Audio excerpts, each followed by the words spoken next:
Bonjour, je suis le docteur Henri. Je voudrais vous entretenir aujourd'hui d'une technique qui me tient fort à cœur et que j'utilise depuis 1990. Donc voilà, ça fait 30 ans. Donc j'ai une énorme expérience dans le domaine. C'est l'hydrothérapie du côlon. L'hydrothérapie du côlon est une technique qui consiste à irriguer le gros intestin en circuit fermé, ce qui permet de ne pas avoir d'odeur, et cela pendant 45 minutes. Le gros avantage aussi, c'est que la mise en place de la canule, une fois qu'elle est faite, reste pendant toute la technique, pendant toute la séance. Elle permet donc de débarrasser le gros intestin d'accumulation de sel qui stagne depuis on ne sait pas combien de temps.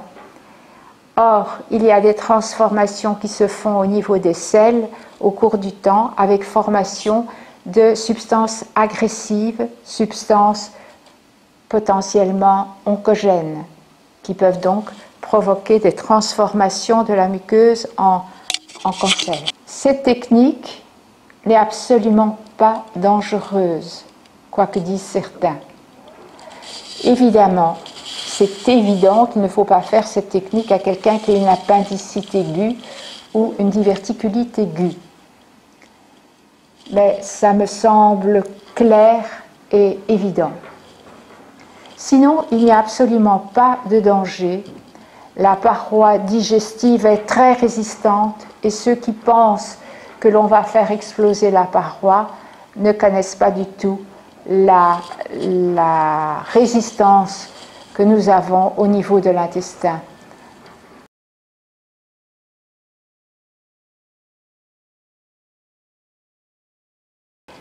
Les indications sont multiples. L'hydrothérapie va améliorer l'état du système immunitaire.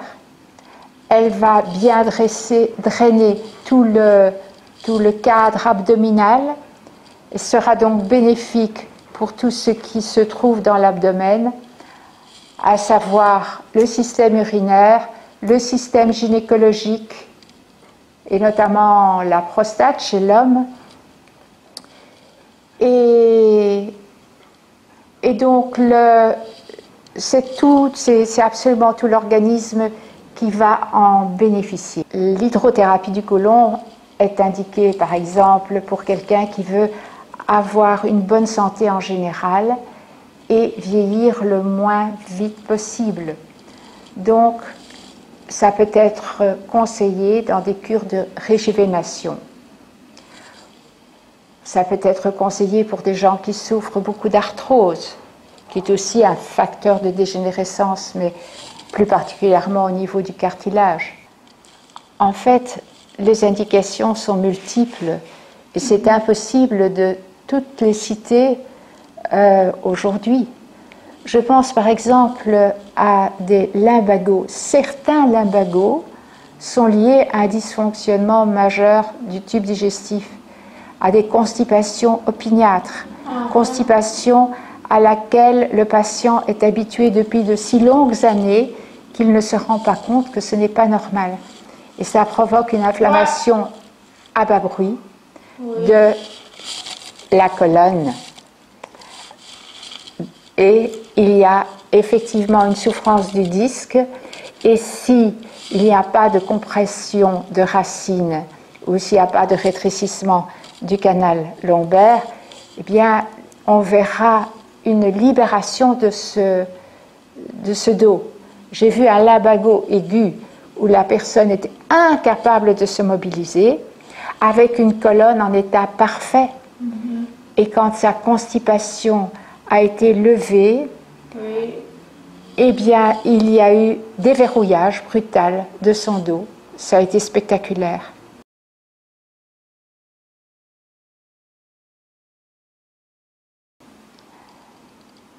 Oui, de plus en plus de personnes sont conscientes qu'il faut réfléchir et travailler pour avoir une bonne santé. Et elles font donc des cures de détoxification en faisant des jeûnes divers, jeûnes secs, jeûnes hydriques, jeûnes alternatifs, peu importe. Et donc pour avoir une réjuvénation, pour avoir un mieux-être, pour avoir une meilleure concentration. Et dans ce cas-là, il est bien évident que l'hydrothérapie est un atout extraordinaire, puisqu'elle va permettre d'éliminer par voie intestinale toutes sortes de scories, toutes sortes de déchets. Et bien sûr, le jeûne permet de ne pas resurcharger le tube digestif pendant toutes ces épreuves, pendant toute cette période, et le résultat est spectaculaire. D'ailleurs, les gens qui font des hydrothérapies pendant les jeûnes en redemandent à maintes occasions, soit pour d'autres jeûnes, soit de temps à autre, si elles ont eu des complications diverses ou des chocs affectifs, etc. L'hydrothérapie permet de soulager ce ventre. Est-ce que vous connaissez le bien-être que l'on a d'avoir un ventre qui fonctionne bien? C'est extraordinaire. Un ventre encombré, qui ballonne, qui dysfonctionne, qui flatule, c'est quelque chose de très fatigant. Même si cela ne donne pas des douleurs épouvantables, cela vous met dans un état de dislocation, de manque de concentration physique et mentale. Voilà, c'est donc, comme vous le voyez, une technique que j'aime beaucoup et que je continuerai à pratiquer. Je vous remercie.